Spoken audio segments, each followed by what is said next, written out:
감사합니다. 오늘은 흉년의 때라는 말씀의 제목을 갖고 하는 말씀 함께 나누도록 하겠습니다. 오늘 본문 룻기는 사사 시대를 배경으로 하고 있습니다. 그래서 룻기 1장 1절을 보면 이렇게 시작을 합니다. 사사들이 치리하던 때에라고 말씀을 하죠. 이스라엘 백성은 사사들이 그 당시에 치리했다라고 한다면 우리 보통 이제 사사기에 대해서 우리가 배우게 되었는데 이스라엘의 영적 암흑기를 이제 짐작을 할 수 있습니다. 그들이 암흑기를 이제 거했다라는 거죠. 정치적으로나 도덕적으로 많은 문제들이 있었던 시대가 바로 이 사사 시대였습니다. 그리고 성경이 말씀하기를 이제 그때 흉년이 또 들었다 이렇게 표현을 하고 있는데 더 나아가서 이제 경제적인 어려움까지 이제 닥치게 되었다라고 말을 하고 있죠. 이제 이 흉년으로 인해서 한 가정이 이제 극심한 고통을 당하게 됩니다. 즉 인생의 고통이 찾아오게 되었다라고 말씀을 하는 것이죠. 자, 룻기 1장 3절과 5절을 보게 되면 이런 말씀이 있습니다. 나오미의 남편 엘리멜렉이 죽고 나오미와 그 두 아들이 남았으며 말론과 기론 두 사람이 다 죽고 그 여인은 두 아들과 남편 뒤에 남았더라. 이렇게 성경은 이렇게 말씀을 합니다. 그러니까 한 가정에 흉년이 이게 몰려왔고 가장의 남편이 죽고 이어서 두 아들까지 죽게 되었다라고 말씀을 하는 것이죠. 룻기는 이와 같이 참담하게 몰락하는 한 가정의 이야기로 시작을 하고 있습니다. 그러나 비극으로 시작했던 룻기는 비극으로 끝나지 않습니다. 보통 룻기를 크게 두 가지로 나누게 되는데 하나는 엘리멜렉의 가정에 거의 몰락에 대한 것이라면 또 하나는 실패와 절망으로 무너져버린 이 가정이 이제 하나님께서 그 가정에 개입하심으로 인해서 회복시키시는 그런 이야기가 바로 룻기인 것이죠. 오늘 내게 일어나는 일들, 인생의 고통과 실패와 또는 절망의 비극으로 끝나는 것이 아니라 그런 인생에 개입하시는 그 하나님으로 인해서 한 인생이 때로는 그 한 인물들이 회복되어 가는 그런 과정들을 보게 되는 것, 회복시켜 가는 그 과정을 말해주는 것이 바로 이 룻기서다라고 할 수 있습니다. 오늘은 흉년이 찾아왔을 때 우리는 어떻게 해야 되는지에 대해서 오늘 1장 우리 1절부터 해서 5절의 관점을 가지고 오늘 말씀 함께 보도록 하겠습니다. 우리 룻기 1장 1절입니다. 다시 한번 읽도록 하겠습니다. 시작하시겠습니다. 자, 사사들이 치리하던 때에 그 땅에 흉년이 드니라. 유다 베들레헴의 한 사람이 그의 아내와 두 아들을 데리고 모압 지방에 가서 거류하였는데, 아멘. 성경은 베들레헴에서 흉년이 들었다라고 말씀을 합니다. 베들레헴은 예루살렘의 남쪽에 얼마 떨어지지 않는 그런 곳에 있습니다. 보통 우리가 잘 알고 있는 것처럼 베들레헴은 히브리어로 떡집이라고 하는 것이죠. 보통 빵집, 떡집 이렇게 표현을 하는데 음식이 풍부한 창고라는 뜻도 됩니다. 그렇게 해석을 하죠. 지역의 이름은 그냥 지어진 것이 아니죠. 반드시 이유가 있습니다. 베들레헴은 보리와 올리브, 아몬드, 포도 그리고 농산물이 풍부한 그리고 풍요로운 땅이었습니다. 그 풍요로운 땅이 바로 이 베들레헴이었는데 이제 그 땅에 흉년이 들었다라고 말하는 것이죠. 그렇다면 이것이 왜 문제가 될까 하는 것이죠. 신명기 11장 우리 13절에서 17절을 보게 되면 신명기입니다. 제가 한번 읽어드리도록 하겠습니다.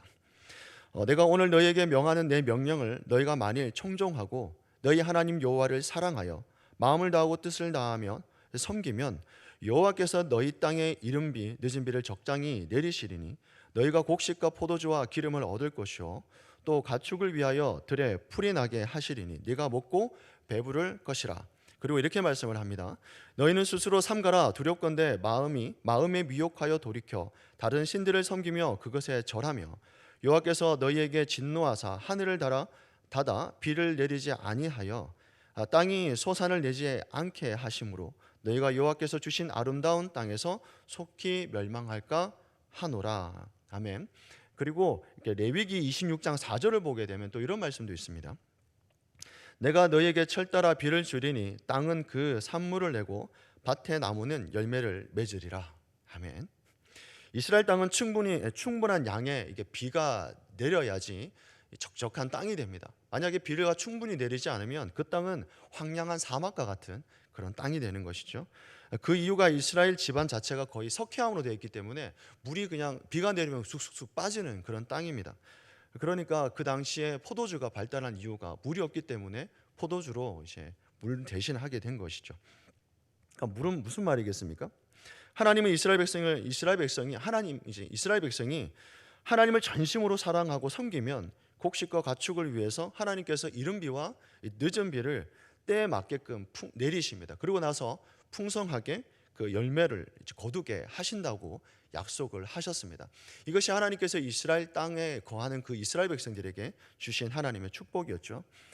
그런데 약속의 땅 베들레헴에 흉년이 찾아왔다면 무슨 말일까요? 이유가 있다라고 하는 것이죠. 이유가 무엇이겠습니까? 룻기 1장 1절을 보게 되면 사사들이 그 근거를 얘기해 주는데, 사사들이 치리하던 때 이렇게 말씀하고 있습니다. 사사들이 치리하던 때, 베들레헴에 흉년이 든 것은 사사들이 이제 치리하던 때라고 말씀합니다. 우리가 알고 있는 것처럼 이 시기는 성적으로 타락했고 당연히 도덕적으로 완전히 무너져 있는 그런 시대입니다. 그리고 다른 신을 숭배하는 일까지 벌어졌던 시대가 바로 이 사사 시대인 것이죠. 우리가 잘 알고 있는 말씀에 사사기 21장 25절을 보면 마지막 절입니다.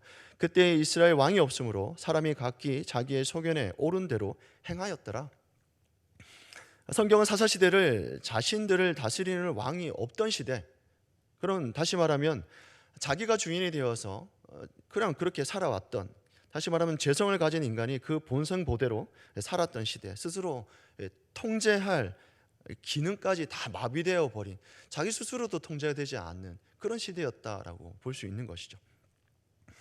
그렇다면 이때 엘리멜렉이 만약에 이러한 시대를 살았다면, 이러한 흉년을 맞이했다면 됐을 때 엘리멜렉이라고 하는 인물이 어떻게 해야 하느냐 하는 겁니다. 그렇습니다. 흉년을 보면서 하나님의 깊은 뜻을 헤아리면서 회개의 자리로 나아가야 하지 않았겠습니까? 분명 그가 하나님 말씀을 알았다면 그는 그 자리로 갔어야 됩니다. 그것이 흉년이 허락하신 하나님의 뜻이었고 의도였기 때문이라는 것이죠. 그러나 엘리멜렉은 그렇게 하지 않습니다. 룻기 1장 1절을 보게 되면 이제 모압 지방에 가서 그가 거류했다라고 성경은 말씀을 합니다. 근데 이게 어떤 학자들이 한 얘기는 잠깐 머무르기 위해서 갔다 이렇게 얘기하고, 성경에도 보면, 영어 성경에도 보면 그가 거기에 완전히 거류하기 위해서 들어간 것이 아니라 잠깐 살기 위해서 들어갔는데 어쩌다 보니까 오래도록 살게 된 것이죠. 분명 쉽지 않은 결정이었을 겁니다. 모압 땅이라고 하는 것은요, 모압 땅이라는 곳은 아브라함 때부터 시작해서 지금 현재에 이르기까지 불편한 관계에 있는 땅입니다. 그러니까 이스라엘 백성과 모압은 그렇게 좋은 관계는 아닌 것이죠. 근데 그 땅에 가서 살아야 할 그 가장으로서 엘리멜렉이 참 불편하지는 않았겠습니까? 분명 불편했을 것 같습니다. 분명히 이제 자기에게 찾아왔던, 그러나 엘리멜렉은 자신에게 찾아왔던 그런 이해할 수 없는 일들에 대해서 그 씨름하는 대신에 하나님의 깊은 뜻을 헤아려 회개의 자리로 나아가기보다는 그냥 이제 모압 땅으로 도망가 버렸다라고 하는 것이죠. 엘리멜렉의 이름을 보면 이제 히브리어로 나의 하나님은 왕이다라고 하는 뜻입니다. 잘 알고 있는 말씀이죠. 내 하나님이 나를 통치하신다라는 말입니다. 이 사람은 그 이름이 선포하는 바와 같이 하나님의 통치권을 인정하며 분명히 분투했을지는 잘 모르겠습니다. 그러나 흉년 앞에서는 연약하게 무너지고 말았다고 하는 것이죠. 다시 말하면 현실 앞에 그가 완전히 무너져 내린 겁니다. 때로는 우리도 그럴 수 있을 것 같습니다. 신앙으로 살아보려고 애쓰고 지금도 버티지만 때로는 현실에 그런 무거운 짐들이 내게 왔을 때 때로는 그걸 놓아버릴 수 있는 그런 상황도 우리에게 있지 않겠습니까? 시편 84편 5절과 6절을 보면 이런 말씀이 있습니다. 주께 힘을 얻고 그 마음에 시온의 대로가 있는 자는 복이 있나이다. 그들의 눈물 골짜기로 지날 때에 그곳에 많은 샘이 있을 것이며 이른 비가 복을 채워 주시나이다. 아멘. 마음의 신혼에 데려가 있는 사람, 다시 말하면 하나님을 간절히 원하고 하나님을 간절히 찾는 자들입니다. 그들은 어떻게 얻습니까? 힘을, 오늘 하루를 살아가는 힘을 어떻게 얻는다고 성경은 말씀합니까?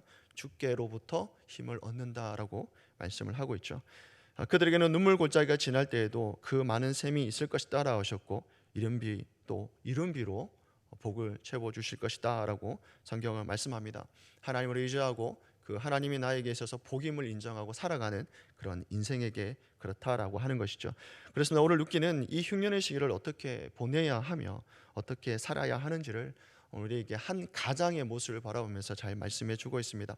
이 흉년의 시기에 하나님의 깊은 뜻을 헤아려 보고 하나님을 의지하며 또 회개의 자리로 나아가는 그 저와 성도님 되시기를 주 예수 그리스도의 이름으로 축원합니다. 아멘. 기도하시겠습니다.